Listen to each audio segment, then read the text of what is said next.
This is a message from Hounslow Town Church. We meet every Sunday at 9:45 in the Treaty Center on Hounslow High Street. For more information and resources, please visit us at hounslowtownchurch.org. I don't know about you, but the night before I travel, I often have a sleepless night. Can you relate to that? The night before you travel, do you have a sleepless night? And the night before I travel, I don't have a good night of sleep because I'm thinking of all the things that I have to do to get to, say, the airports. I worry about sleeping in too late, missing my alarm. I think of all the things that could go wrong for me to get to the airport. Restless nights, they are the most unsatisfying nights. And there are lots of reasons we have a restless night, but for me, one of them is on the night before I have to travel. What keeps you up at night? What gives you a restless night? In our passage today, we are considering what it means to have rest. But unlike what I just described, which is physical rest, this passage is about true soul rest, the deep rest of God, the deep rest of our soul, spiritual rest.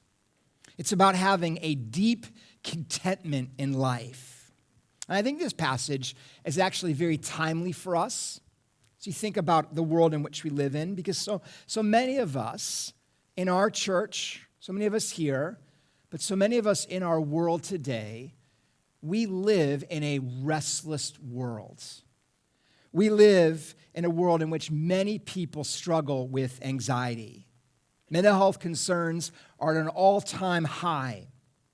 Life in London is a life in which depression and burnout and restlessness and loneliness and dissatisfaction with the way things are, those things are at an all-time high.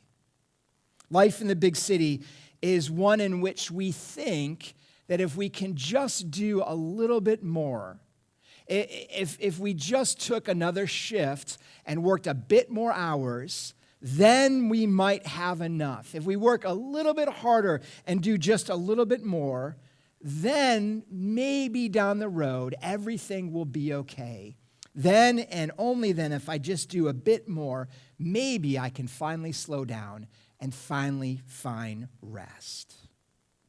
But our passage today actually gives us an entirely different model and different way to find rest and contentment in life.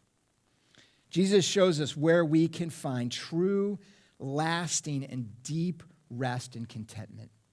So for that, I want to suggest to you this outline where we're going to go in our time together. I want us to see these three things. First, we need to consider the restlessness of a working life, the restlessness of life in the big city, the restlessness of the life that I just described. Secondly, we see what is the deep rest of God. And thirdly, we're going to consider how we can find that. All right, so that's where we're going. First, let's consider restlessness. And we see it in the passage, and we see it in those who are the opposition party to Jesus. So last week, we met the Pharisees, but now we really get to know them better here. So Jesus has been growing in popularity as we've been studying the Gospel of Luke. You could say that his popularity is now so high that if he were living today, he'd be packing out the O2, filling it up every night. He's super popular. Lots of people are coming to see him. And with that, there also is opposition. And the opposition comes in this group called the Pharisees. The Pharisees were the religious rule followers. These were the guys who made sure everyone followed all the religious rules. Bible scholar N.T. Wright calls them the self-appointed guardians of public morality who spied on people in the public eye. See, as you think of that, these were people most of us would not like and would not want to be around us. You hear stories in communist countries of how neighbors would report on neighbors when they would do things wrong. Even now, there's a hose pipe ban, isn't there? For those of you who have a garden, I do, and I'm allowed to fill up a bucket and water a plant, but I can't use a hose pipe. And I'm following that rule, just so you all know. But the thought has occurred to me, what if I did use my hose? What would my neighbors do if they saw me? Right? The Pharisees were the sort who would tell the authorities. Well, they were the authorities. They were the religious authorities. That's who these people were. They were watching all the time. They were never really at rest. And we see them in our passage. We see them in this passage today that Nicholas read for us. They did this twice. So verse 1, they were watching Jesus' disciples take grain on the Sabbath. And they confronted Jesus with this supposed, and we'll see in a minute, it wasn't an actual rule of God that they were breaking. And so they say in verse 2, why are you doing what is not lawful to do on the Sabbath? So they're watching the rules. And then verse 6, on another Sabbath, he entered the synagogue and was teaching, and a man was there with a withered hand, whose right hand was withered. And the scribes and the Pharisees watched him. There they are, watching, to see whether he would heal on the Sabbath, so that they might find a way to accuse him. You get their vibe? You get what they're all about? For them, the rules matter. They were the guardians. They were the self-appointed watchdogs. And their problem was this, actually. They didn't really know the Word of God. They actually didn't really know God's rules and God's ways. Because the rules that they were following were rules which they actually had created. They weren't God's. In other words, they got the Sabbath and what the Sabbath is all wrong. Now, before we go on too much further, I think I need to describe the Sabbath and what it is. It's the day of rest. It's Saturday. It's the last day of the week in the Old Testament. The Sabbath is the seventh day, and the word Sabbath in Hebrew actually means rest. So to say I'm going to Sabbath means I'm going to rest.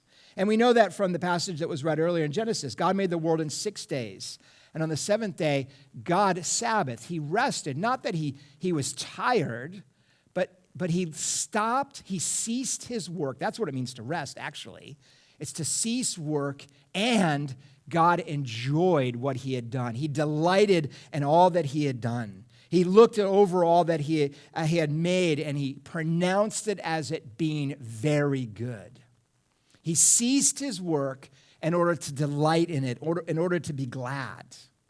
And later in Exodus, when he gave the law to Moses in the form of the Ten Commandments, we read the fourth law, the fourth commandment, which is teaching for us and for God's people to set aside 1 day out of 7, the Sabbath, to have as a day of rest. And of course, we know in the New Testament, just as an aside, if you're wondering why don't we do this on a Saturday, in the New Testament, it's very clear that God's people in the New Testament now, we rest, we do this on a Sunday, on the first day of the week. Why? Because that is the Lord's day. That is the day that he rose again.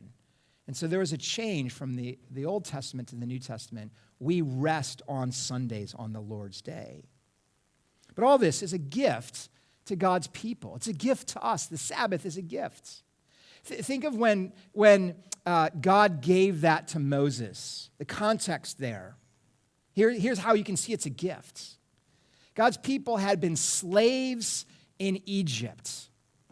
As a slave, you do not get a day of rest. Your slave owner, the Israelites in Egypt, the Egyptians, never gave any of their slaves a day off. They were always on. There was never any, I need a personal day. There wasn't any, I need a sick day. You work or you die. And often they would work to death. That's life as a slave. But now, as God's freed people, God blesses them. Imagine that blessing. Imagine that gift for someone who never had a day of rest. Now God says, 1 in 7, you get to cease from your labors in order to worship and be glad. in order to celebrate what I've done for you. See, the Sabbath is not something that you have to do. It's not a set of rules to follow. Rather, it's a blessing. It's God's gift as something that we get to receive. The Sabbath is a gift. But here's what these Pharisees did to it. They turned it, this gift of rest, into rules which they must follow. In fact, the religion of the time wrote 39 rules of what they were to do and not do on the Sabbath. None of those rules were actually from God. They were all human-made. None of them were found in Scripture. But they were rules to regulate this day of rest. They got it all wrong. It would be like this. Imagine an orphan child gets adopted into a very good family. And the child at the orphanage, imagine life at the orphanage.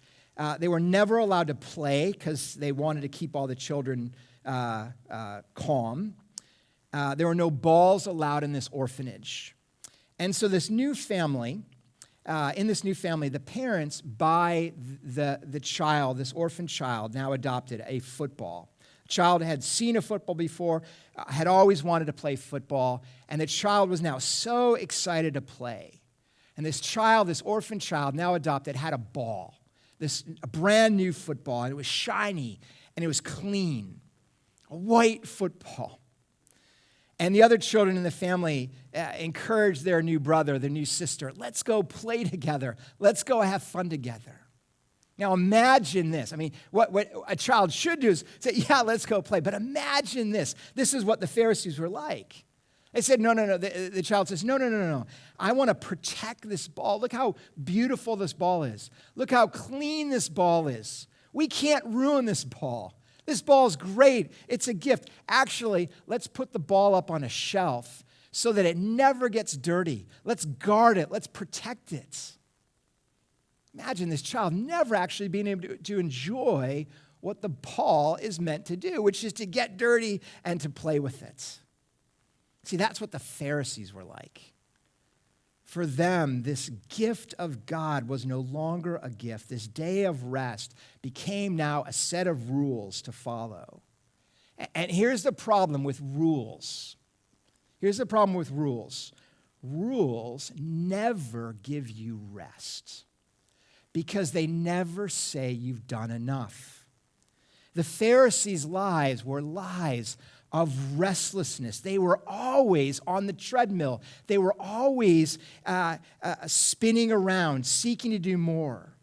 They were always like me on the night before I have to travel, worrying about, have I done everything? Worried, have I kept everything? Worried, is everything in place? That life is a life in the big city. It's always on edge, always active, always concerned, always looking over your shoulder, always watching, never content.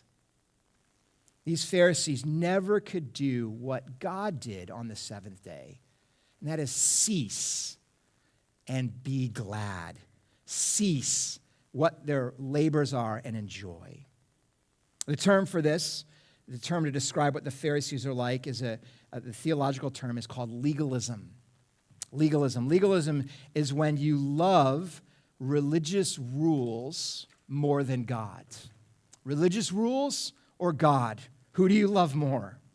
Legalism elevates rules above God.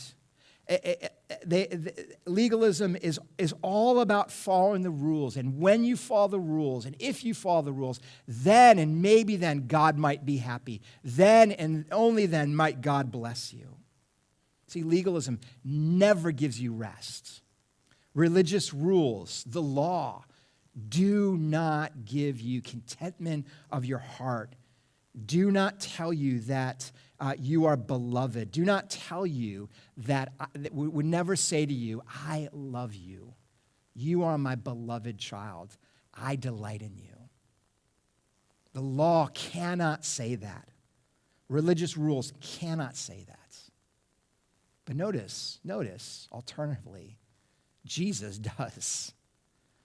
Notice, contrast that the legalism of following the rules with Jesus saying that he is Lord of rest. He's the Lord of the Sabbath. So secondly, let's consider this deep rest of God. Let's consider the deep rest that God provides. Well, legalism says obey the rules in order to perhaps get rest. The Bible says come to Jesus and he will give you rest. Jesus in verse 5 says the Son of Man is Lord of the Sabbath. He uses that title of himself, Son of Man. He's talking about himself, that he is the Lord, the King of the Sabbath. He is Lord of rest. So can I just, as a way of reflection, can I ask you, are you here this morning and are you in need of rest? Do you identify yourself as one on the rat race, as on the treadmill? Are you here this morning anxious? Are you here this morning worried about what the future holds? Is there a dissatisfaction in your life such that you lack an inner peace? So can I urge you? Can I urge you and encourage you? Consider Jesus right now. He offers himself as the Lord of rest, as the Lord of the Sabbath. What does that mean that he's the Lord of the Sabbath? Well, here's what it means. Jesus is saying that he was the one there when it all began. To be Lord of the Sabbath means he's the one who made it all, which means he's our creator God. He's the one who made the world. He's the one who placed the stars in the heaven and who carved out the depths of the sea and who filled this world with life. He's the one who on the seventh day ceased his labors of creation and looked upon all that he had made and said, this is very good, and he enjoyed it. He's also the one who spoke the law to Moses and said that I'm giving you this gift, this day of rest. You are to work 6 days, rest on the seventh. That's what it means that he's the Lord of rest. In Matthew 11:28, Jesus says, come to me, all who labor and are heavy laden, and I will give you rest. I will give you rest. Jesus is not talking about a good night of sleep. He's not talking about a nap. Rather, he's talking about the rest that satisfies our inner being, this deep soul rest, the rest in which we find the satisfaction that we desire, the inner peace that we crave and we're looking everywhere for, a contentment that our souls hunger for. It's no longer being restless, no longer being worried about what will happen tomorrow, no longer being worried if you've done enough to earn God's blessing, no longer worried that you've earned God's smile and approval is upon you. It's the rest that our hearts long for. And Jesus says, I am the Lord of that rest. He says, so come to me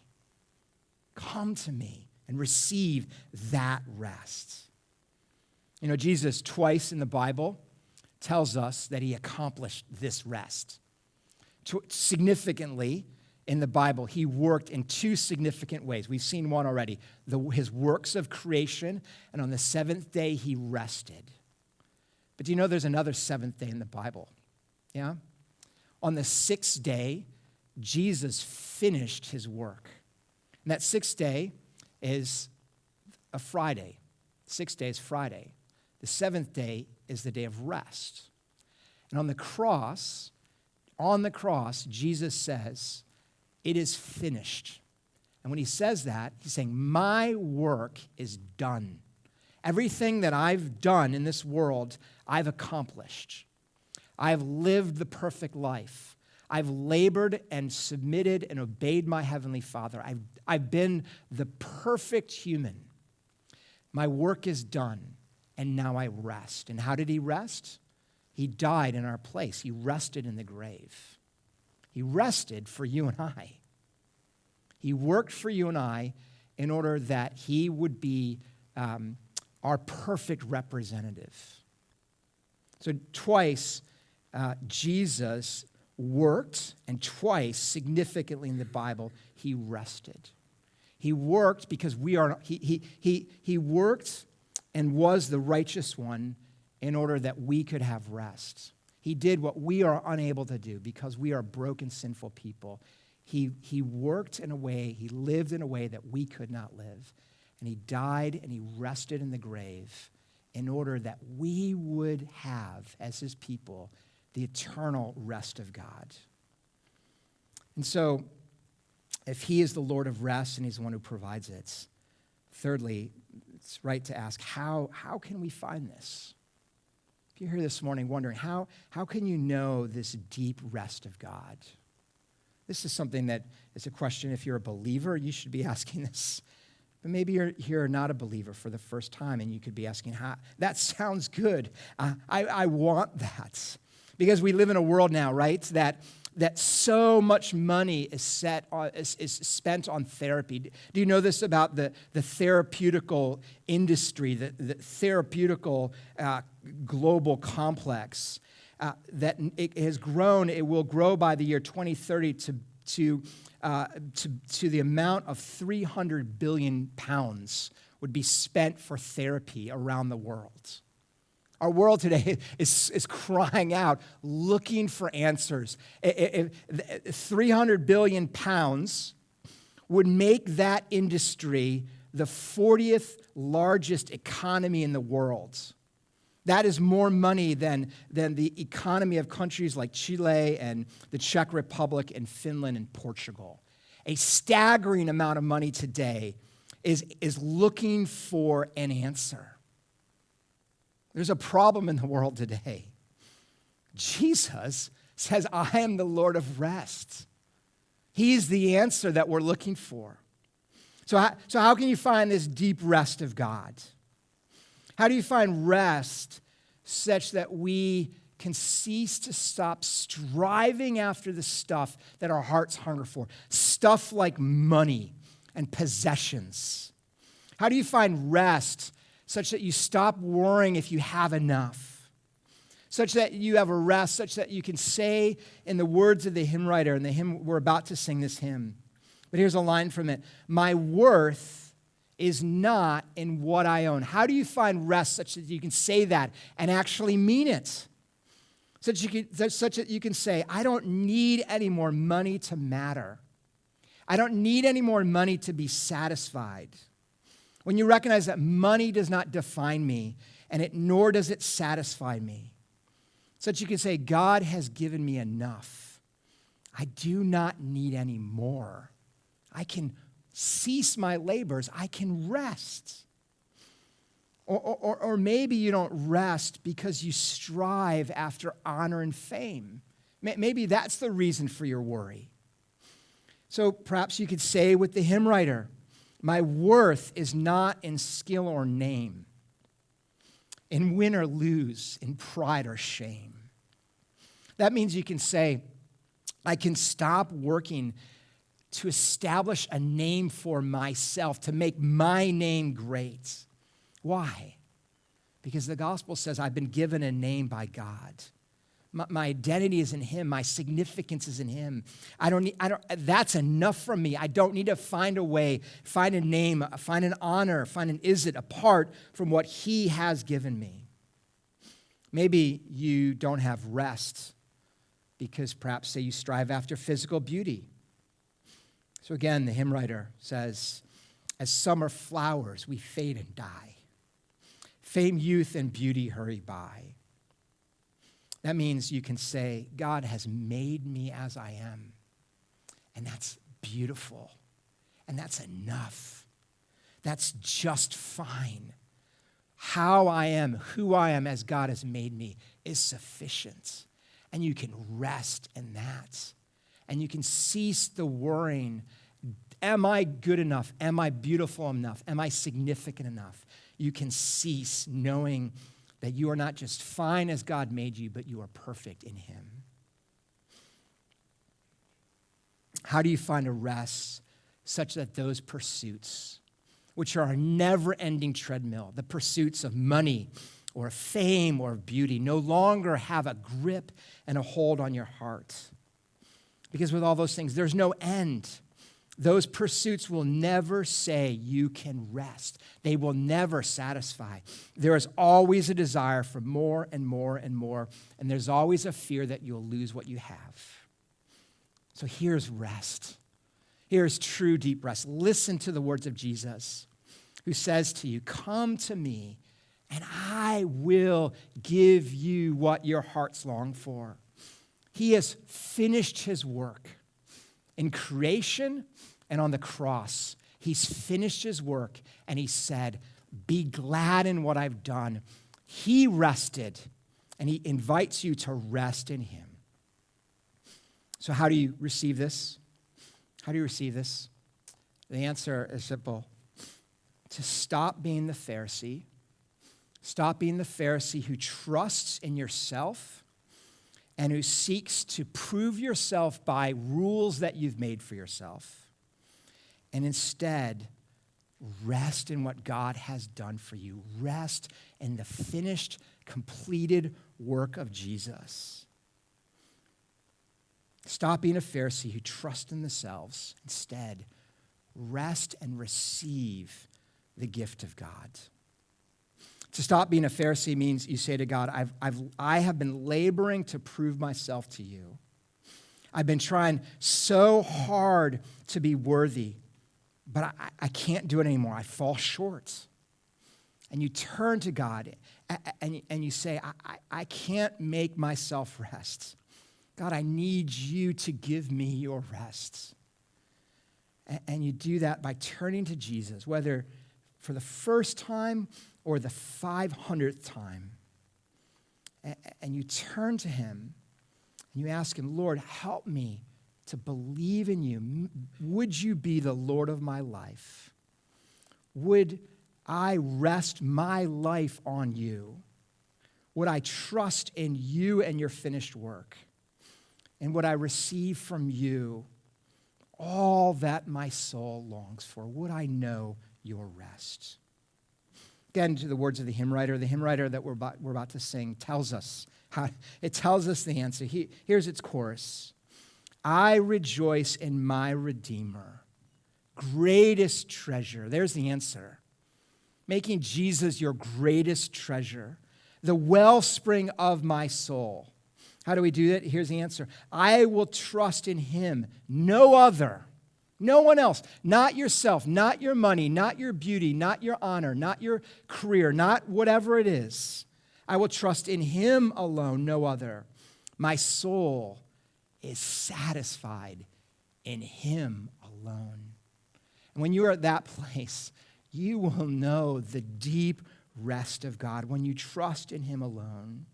When you find in him that he is your greatest treasure, for that is actually who he truly is.